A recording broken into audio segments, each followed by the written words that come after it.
Alright, good evening YouTube. In today's video, we are going to be doing another program review. In today's video, we are going to be reviewing the program of Herb. So, Herb has been following the channel for quite a while, giving a lot of love and support to the channel, so thank you so much, Herb. I look forward to looking over your channel. You've been nothing but very kind to myself, and I'm glad that you're finding the channel and the content that I'm producing useful. That is the greatest goal that I have for this channel. So, tonight, getting the video out late tonight. Today was a Raiders game. It's preseason, but you know, gotta support the Raiders, and I already like showered and everything for the night, so that's why my jersey's in the wash, but still wearing a Raiders shirt to represent. I might have just lost a couple subscribers because I'm a Raiders fan, but I mean, we all have our own preferences, right? Anyway, so this program, Herb is a novice. He mentions in this email that he's 17 years old, 5'6".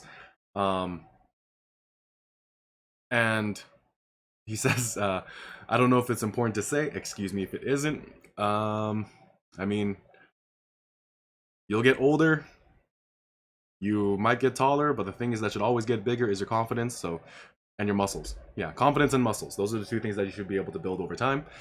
So it's only as important as you decide it to be. Anyway, his main goals are hypertrophy and strength, leaning more towards strength in general, but not in a competitive way. Nothing wrong there. And of course, long-term health, which is really good. So he based this program off of a novice program released by Natural Hypertrophy. There's a couple novice programs he's released, and they kind of vary slightly. But overall, his programming being the very core of his channel, he's very good at it.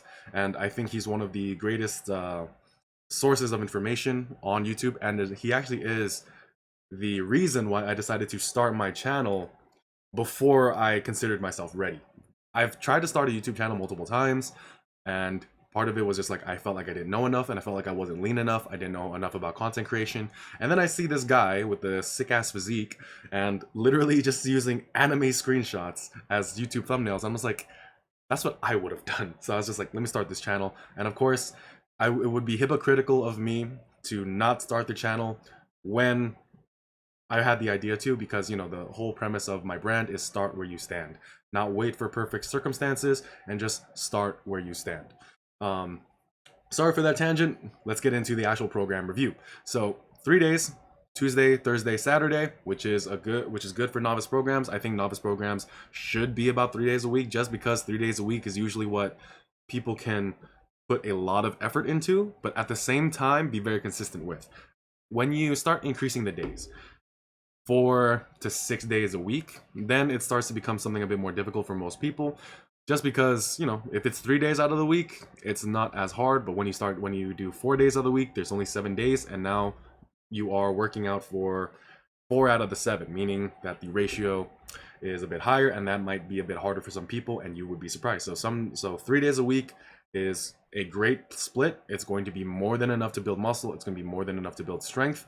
And as you advance, you don't necessarily need to leave the 3-day split if you don't want to. There are many lifters who kind of have done 3-day splits for a long time and have reached great levels of strength and great physiques.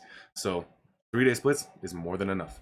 All that matters is the consistency and the effort, and as long as you can master those two things, the split really doesn't matter, and it really is just personal preference at that point. So day 1 is Tuesday, and it starts off with squats. So the fact that it starts off with a squat day is really good, and just kind of peeking through the first lift of each of the days, it is squat, bench, then deadlift. So that's really good. So squats, 1 to 3 sets of 4 to 8 reps. And I love that rep range for squats. I love that the fact that since this is a natural hypertrophy based program, the final form, as Natural Hypertrophy, or NH, has talked about it, is not only evolving rep ranges, meaning 4 to 8, but also evolving sets. So what I would imagine here is, let's say week 1 is 4 reps, then week 2 is 6 reps, then 4 reps, then week 3 is 8, 6, 4, and then you go up in weight. I believe he actually includes the progression down here. So let me see if that's actually what it is. So let's see. Squats, 1 to 3 sets, 4 to 8 reps. So 1 set of 4, 2 sets of 3. It's a back off plus 2 sets of 3, which is a back off set. Rest 3 to 4 minutes. So not fully understanding how it's written here, at least just because of the contradiction between, you know, squats 1 to 3 sets of 4 to 8 reps versus what's actually written here. 1 set of 4 plus 2 by 3, 175. I think part of it is just to keep tonnage fairly consistent. I would much rather just do that through other means. So let's go. So this is the first day of the week will look like this. So, you know, when it comes to training calves, or I mean training progression, the fact that this is only the first week means that it's not fully written in there, but I'm going to try to explain the best of my understanding the evolving rep range as laid out by NH. So let's see. With squats, 1 to 3 sets, 4 to 8 reps, that's usually how I would run an evolving rep range. Is on week 1, you start out with something easy, and then you progressively make it harder each week. So let's say you are, like, let's say your max squat is like 315, right? And you want to build up. So I would go down to like maybe 275 at the highest. Maybe you can go lower if you want to, but I think 275 is a good starting point. So week 1, you do 1 set of 4. Then you move on to the next exercise. Week 2, you do 2 sets and you try to hit 6 and 4. Then you hit 8, 6, 4. Then you go up to 280. Repeat that process. You go down to 1 set of 4 again, and that allows your body to kind of flush out any excess fatigue, lets you recover a little bit because the volume and the intensity overall, meaning the weight of the exercise, the weight relative to your 1 rep max has gone up, but because it's only for 4 reps, the total amount of volume, fatigue, and tonnage that you're accumulating has gone down, and that actually is pretty good thing for strength because you can't just push it all the time. When it comes to strength progression, you do need to kind of almost wave it. You need to go through times of hard work, dial it back a little bit, go through hard work again, dial it back a little bit. That's why, like, for powerlifters, they don't just like run a 12-week cycle, get a new 1 rep max, and then continue using that new 1 rep max the rest of their life. They drop back, they take a little bit of a step back, and then accumulate more volume, repeat that process, new 1 rep max, step back. So same thing. That's how strength progression usually works. So that's how I would do it there. Next, we have a superset of deficit deadlifts and negative pull-ups. I assume that you do negative pull-ups because pull-ups, that's usually like a progression for most people who can't do pull-ups yet, and I'm not against that. Negative pull-ups are a great exercise to do that, and I believe that you left a comment before talking about how you don't have bands, and at least I think that was you. I'm so sorry if it wasn't, and I hope I'm remembering that correctly. But supersetting deadlifts and pull-ups, I think, can work well. I've done it myself personally, but I did it after a couple of years of doing it. The main reason why I'm kind of hesitant to advocate this superset is the fact that most people just don't really have the strength endurance for it. And I mean, like, you could make an argument that because the back is only involved isometrically in a deadlift versus as in a pull-up where it goes through a full isotonic contraction. So a concentric, eccentric, and if you pause at the top, an isometric. Then that they're like, because they're used differently, that you can do it. But honestly, what I would much rather do, because as a novice, for one, your deficit deadlift is probably not that high in strength, and then also your negative and your ability to do pull-ups probably isn't all that high just yet. So I would actually keep them separate. So there's a couple supersets that you include in here, and I would actually put them together. I would actually rather that you put them together. So let's see, deficit deadlifts and maybe standing calf raise. That seems like a good one. Or negative pull-ups and standing calf raises, or negative pull-ups and seated lateral raises, because they're completely different muscles. I'm pretty sure you doing lateral raises won't make your pull-ups any worse, but with deadlifts and pull-ups, I don't really think that they should be supersetted when you're a novice, just because your focus with them should be to get better at them. You want to get better at deadlifting. You want to get better at doing more bodyweight pull-ups and bodyweight chin-ups. So you want to keep them separate. And then if you do choose to superset them, involve them with something else. And also lateral raises. I don't think lateral raises need to be just by themselves. So put them with another exercise. One thing I like to do is let's say side delts and biceps, rear delts and triceps, or something of that nature. You know, like, it just depends on what equipment you have available to you and your own preferences. But I do like that you include arms on this day, as well as the push-ups, so that's really good. That's going to be your upper body movements for the day. But yeah, like standing calf raises, lateral raises, like those kinds of things, they really don't need to be by themselves, and I would much rather see them belong to a superset. So that would be my advice there. Now everything is 4 sets. Um, 4 sets I know is very common in this programming, and this is just a personal thing. I personally don't see that big of a difference, at least like results wise, between the difference between 3 sets versus 4 sets. Here's my logic. Now, when you start going above 3 sets, you will naturally start to increase the likelihood of you to sandbag. Now, for novices, that's not really such a bad thing because, for one, they're like their actual strength is going to be developed by getting more practice, getting more touches with the bar, getting more exposure to the movement. So doing more sets is actually a pretty good idea from a practice standpoint, but for a volume accumulation and tonnage standpoint, it's actually not that good because the recovery abilities are a lot less. So what I would prefer there is that when it comes to your strength work, when it comes to your strength training, go do more sets on them because you need that extra practice. A lot of your strength gains will not just come from you actually getting bigger and stronger, it will come from you becoming more coordinated and more experienced with the exercises. But when it comes to the smaller exercises, doing more sets honestly really isn't all that important at that stage. So what I would rather see is, let's say, 2 to 3 sets, but you go closer to failure. I don't think that there's a huge risk with these movements, so they're going to failure is a lot safer and a lot easier because the technical necessity is a lot lower. So that's why I would like to see there. So yeah, superset some things, separate deadlifts and pull-ups. I would even like maybe do some pull-ups and hanging leg raises, just so that way, like, you know, like you're 17 years old and you like you're young. So one thing I would recommend is that you get used to hanging. Now, if you are trying to get better at pull-ups, especially develop like just building up your ability to hang will help you with your pull-ups as well. So now you're getting more beneficial exercises in that'll help that goal, because I think everyone should be able to do their like just rep out chin-ups and pull-ups. Like everyone should be able to do that. Then we have Thursday, which is your bench day, and I like the exercise selection here a lot. So bench press, you do 1 to 3 sets, 4 to 8 reps. I would assume it's the same like evolving rep range that we mentioned earlier. So week 1, 4 reps. Week 2, 6, 4. Week 3, 8, 6, 4. Now, let's say, like going into this topic, let's say you don't hit 8, 6, 4. Then you just repeat the weight. Like you go back. So next week, like let's say you hit 4, then you hit 6, 4, and then you hit 7, 6, 4, or 6, 6, 4.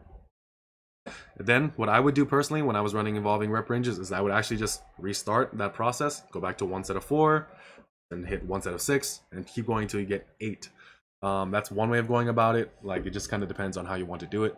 But that's what I'm going to be reading it off as, because that's how I understand evolving rep ranges. Dips, 6 to 10 reps. So dips, because I'm assuming it's body weight, I think it's just better to go to failure. This is a body weight movement, go to failure. Overhead press and negative, neutral chin-ups. So that's a good movement there. When it comes to the negatives, the main thing that I'm going to say as a limiting factor is just the fact that, yes, it is a good progression, but I do feel like it's kind of like toward the bottom of the totem pole, honestly. When I started to experiment and then started to like train clients, and because I do put so much value into the ability to do chin-ups and pull-ups, when I started coaching clients, I found that if you can do, like, let's say banded or assisted chin-ups that just more resemble an actual chin-up, it actually benefits you more than just doing negatives.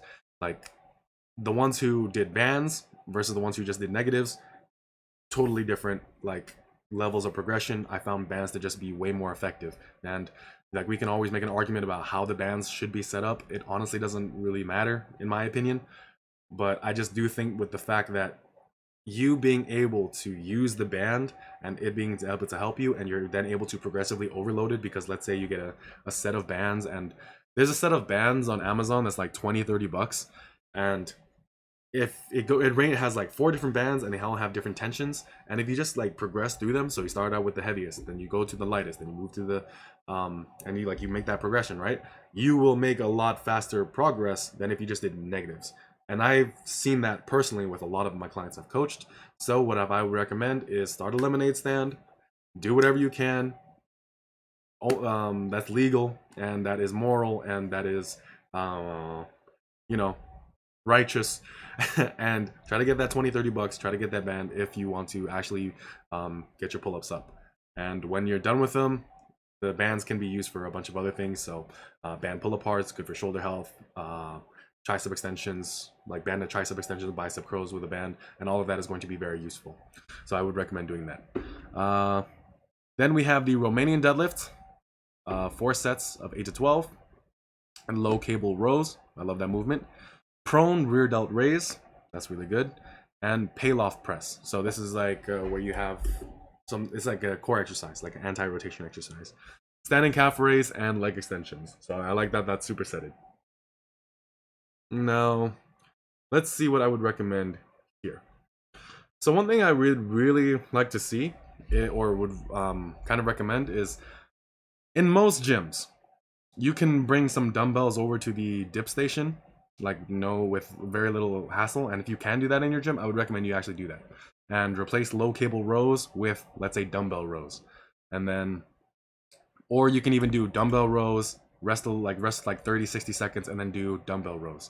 Watching NH, there's a video of him demonstrating how to do dumbbell rows, either bilateral or unilateral, and you can choose whichever one. But yeah, I would recommend maybe doing either a superset of dumbbell rows with dips or the Romanian deadlift, because you deadlifted with a bar just 2 days ago. Now here's the thing, I would recommend, I like the fact that the Romanian deadlift is in there. Like, I don't mind that at all, but the thing is, like, you have to be very mindful about your loading, how this goes, because the deficit deadlift isn't going to be an easy lift by any means, and the Romanian deadlift is going to be hard on those muscles and that and the hips as well. So it's kind of going to be kind of difficult for you to actually lift with the amount of intention and effort that you might think, because your muscles might be able to adapt and your muscles might be able to recover, but there's more to that. There's more to recovery than just that. It's also about your nervous system. It's also about your connective tissues. So if you do Romanian deadlifts, you either have to do it light or you have to do it like maybe dumbbells. So nothing wrong there, but yeah, I would try to include a little bit more supersets. Part of the reason why I want you to include supersets also is just for a conditioning factor. Now, I know you say that you do a lot of cardio, and that's good. And let's see, but yeah, I would also try to include, me personally, like whenever I try to lose weight, I try to include like conditioning into my strength training as well. And honestly, it doesn't affect your strength all that much anyway. And if anything, I actually think that because you are stronger and fitter, that's better than just being stronger, just for the sake of being strong, especially because your goals are more so for like, you're not like, you want to be strong but not in the competitive way, and you want to have long-term health. So I think that's a reasonable thing to put in. But yeah, include more supersets. Maybe replace the low cable rows with dumbbell rows and include them either with the dips or with the Romanian deadlift. And then you can even include like lat pull downs as a replacement, because that's an option. Like there's a couple things that I can think of there, but I hope that's just inspiration for you to think of something to experiment with. Now, deadlift, 1 set of 1 to 3 sets of 2 to 5 reps, and I think that's perfect. I think the 2 to 5 rep range is as low as people should go for the deadlift if their goal is more so for size. Now, or let's see, actually your main goal is more towards strength. So I actually think that's still fine there too. Like when it comes to the deadlift, I think 2 to 5 is like really good for building it up. So week 1, you do 2. Week 2, 3, 2. Week 3, 5, 3, 2. And then you add weight, and then that's good enough. And then just make sure that on the other day, 4 sets of 6 to 10. Looking back at it, sorry, I got so caught up on the pull-up part that I forgot to actually like look at the 6 to 10 part. So on the deficit deadlift, I would actually put it down. I would bring it down to like 5 to 8. So that way it's a bit closer to each other. And I don't know. For me personally, for any deadlift variation, I don't think it should go above 8 reps. If it is, I would just rather add weight. Like if you can do more than 8 reps, like when I first started training, one thing I just kept telling myself is like, oh, if I'm going to be lifting in the 8 to 12 rep range, if I can do 12, it's too light, or if I could do no more than 8, it's too heavy. And then I just kind of kept with that for like the first year of my training, and it was fine. Like I think I read that on a bodybuilding.com article, and you know what? It was simple, it was easy to implement advice, and really that's what people really need nowadays. So that's what I would do there. Now, so yeah, on Saturdays when you deadlift, this is your pull from the floor, your main heavy lift. 1 to 3 sets of 2 to 5 reps is good. On the deficit deadlift, I would recommend you either do 3 to 4 sets of 5 to 8 reps. Then we have Paw Squats, 90% of an 8 RM. This is kind of an arbitrary thing. Like there's no real magic behind it, but this is really intentful, and I do appreciate that this was taken into consideration because you were squatting heavy here, and you have to remember that you're gonna squat again in 2 days, so keeping it like light, and so you're using an 80% or you're using 90% of an 8 RM, so you're taking a sub-maximal load of a sub-maximal load, and that means it's going to be pretty damn safe, and it's probably not going to impact your ability to squat on the next training day, and that's perfect. So nothing wrong there. Then assisted pull-ups, so I am assuming that this means you're going to be using the machine. If all you have access to is the machine, then like there is not much you can do about that. And I'm not gonna say to not use it, because it can be a useful tool, but like it's kind of weird because you do include negative pull-ups right after. And it's not weird that you do that. It's just more so like in terms of actually getting better at pull-ups, between negatives and the assisted like machine pull-up, I don't actually know which one's better between the two, because I just kind of try to just stick with bands. So yeah, like, but I also understand that not everyone has access to the same pieces of equipment, so like who cares? Like, and if you can't afford it, you can't afford it. Like I remember having to walk a mile and a half to a park and then a mile and a half back, and I would, sometimes jog or sprint or whatever just to get a workout in every single day after school, just because I couldn't afford a gym membership, and I did that for an entire school year. So I get it. I understand. So right now I'm in a very privileged position because I work at a gym. I have access to a lot more equipment nowadays. So I am very grateful for that, but I also understand what it means to not be in a gym that has that kind of equipment, and also for yourself to not be able to afford it. So do what you can. Keep doing assisted and negative pull-ups, and let me know your results, because like honestly, like every time that I tried to use the assisted, every time I tried to use negatives, I just found that they were just subpar in comparison to bands, so I just stick with bands. But Paw Squats and assisted negative pull-ups or assisted pull-ups, I think that like, unless I'm just like, so when it comes to supersets, the biggest thing about supersets is the fact that they're made to be convenient for you and for you, the way your gym is set up. That's why like some of my supersets don't make sense to people, because I like doing barbell rows and chest dips, because the barbell rack and the chest dips are just right across from each other, so it just makes sense for me to do them. But when I recommend that to other people because their machines or the way their gyms are set up aren't like that, then they don't do it. And that's fine. Like supersets are made to be, or should be, convenient, because I don't want you going across the gym and hogging equipment. Now, when it comes to Paw Squats and assisted pull-ups, in my mind, you are using a rack, right? Like a power rack. And there are like pull-up handles that come with the rack. So I would think that it would actually make more sense to do Paw Squats and negative assisted pull-ups, or negative pull-ups as a superset, and then reverse grip easy bar curls and assisted pull-ups as a superset, because assisted pull-ups are on a machine and you can just bring the easy bar over to the machine. Now, correct me if I'm wrong, but just let me know. And then face pulls, if you're gonna do face pulls, like usually with how the cable is set up, it's like up high with a rope. if you're gonna do face pulls, superset or triceps. Like there's some supersets that just because they're using the exact same equipment, I just always do. So for example, when it comes to like a Smith machine squat, I always do calf presses with it. If I use a leg press, I always do calf presses. There's literally no reason to just do a set of leg presses, to just do a set of hack squats on a Smith machine. You're in the exact starting position that you would be for calf raises, so do them there. Like that's why it's kind of weird to me when I see these programs where you go to a leg press and then later in the program, you do leg press calf raises. Like what I would do there is just like alternate your rest intervals. So it's just like you do leg press, 60 to 90 seconds, calf raises. So that's what I would recommend there. Whenever you use the same piece of equipment and the equipment is set up to do multiple exercises, just do them all. Like, or, you know, take that responsibly though. So yeah, since you're doing face pulls, do triceps with it. Like, there's no such thing as doing too much triceps, especially when you're first starting out. And with your main strength being with your main goal being strength, there's no such thing as too much triceps. And then like your push-ups and ab wheel, I think that's a great superset. Nothing wrong there. Standing calf raise, 4 sets of 12 to 15. So I hope I was able to cover like most of the things that I wanted to mention. A lot of the things that I apply to one kind of train of thought. So for example, 3 sets versus 4 sets kind of apply everywhere else as well. And then also just like trying to make some more convenient supersets for you, because as a novice, your goal should be being consistent, putting effort into every set, and then going home. That's literally it. Now when it comes to your actual progressions here, like I mentioned, because it's just the first day of the week, it's kind of hard to actually like make a full judgment of your progression. But there's nothing wrong with training calves. If there's a body part that you enjoy, for anyone, train it. Like, do whatever you need to do to be consistent with the gym. Don't, like, if you find something you love and if you find something that works, don't get rid of them. There's no why, like, why change it?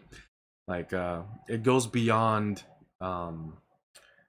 if it ain't broke, don't fix it. It's more than that. Anyway, the next thing is, since you're overweight, you try to do 10,000 steps. Perfect. I am making a video talking about step counts and what I recommend for 1 week, and jog in the morning, alternating with minutes of running and seconds of sprinting. So when it comes to being overweight and sprinting, like I get it, like you want to do something quick, easy, because your endurance is like not really there. And when it comes to running, sprinting, jogging even, the thing that you have to keep in mind is that when you are doing these types of exercises, I don't know the exact math, I forgot it, but you're basically putting more than just your body weight of pressure on all your joints when you do these things. So I like running. I find running convenient. So as far as like cardio goes, I don't mind it. Like, I want to be good at it, but I kind of have a love-hate relationship with it anyway. So when it comes to running, jogging, sprinting, what I would do is walk run intervals or walk jog intervals and build from there. You never start off with a sprint. You never, like, you crawl before you can walk, you walk before you can jog, and you jog before you can sprint. So that's kind of the progression that I would recommend for you here. And because you're overweight, what I would do first is you want to accumulate a lot of, like, it's the same thing with weight training. What do you do to get better at lifting weights and building bigger muscles? You accumulate a lot of volume, and then you intensify over time. So what do you do with running? You accumulate a lot of volume, a lot of easy miles, so walking and jogging, and then you just do that with like walk jog intervals, and then you transition that into faster paced runs. Because when it comes to running, if you want to actually get better at it and you want to just get better with the cardiovascular benefits of running, most of your runs, at least 80% to maybe even 90% of them, should be slow paced long distance runs. Now obviously, being overweight and not being at your peak condition when it comes to running, that's not feasible from the beginning. So what do? You start off walking, then you do walk jogs, then you increase the intervals of your walk jog. So let's say you do 60 120s, right? So 60 seconds of jogging, 120 seconds of just walking. Repeat that 10 times, that's 30 minutes.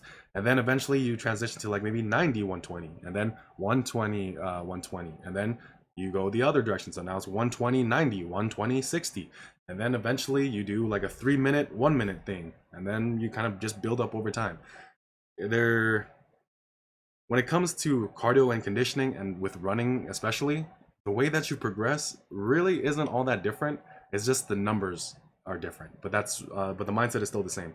You accumulate a lot of easy volume, then you intensify, and then when that new intense amount of volume is too easy, because you've accumulated more of it, you intensify again. So that's what I would recommend there. And I think that it's not super dangerous to be sprinting, but I would recommend that you kind of go through that route instead, just because I think sprinting is great, but given your circumstance and given what you are trying to do, I think that that might actually be a better place to start, just so that way you can actually get more out of your sprinting and it's going to be less hazardous, you know. So that's what I would recommend. So other than that, I think that this is a great program. I think that this is going to work very well.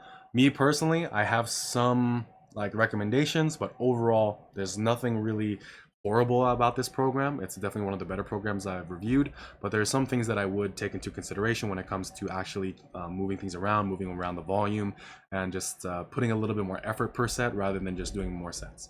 As well as some cardio recommendations and some recommendations on the progression. If there's anything you feel I left out, just leave a comment. I'd be more than happy to address it and be more than happy to help. Other than that, my name is Karel Sakane, standstrength.com. Thank you so much for watching, and I'll see you in the next video. Peace.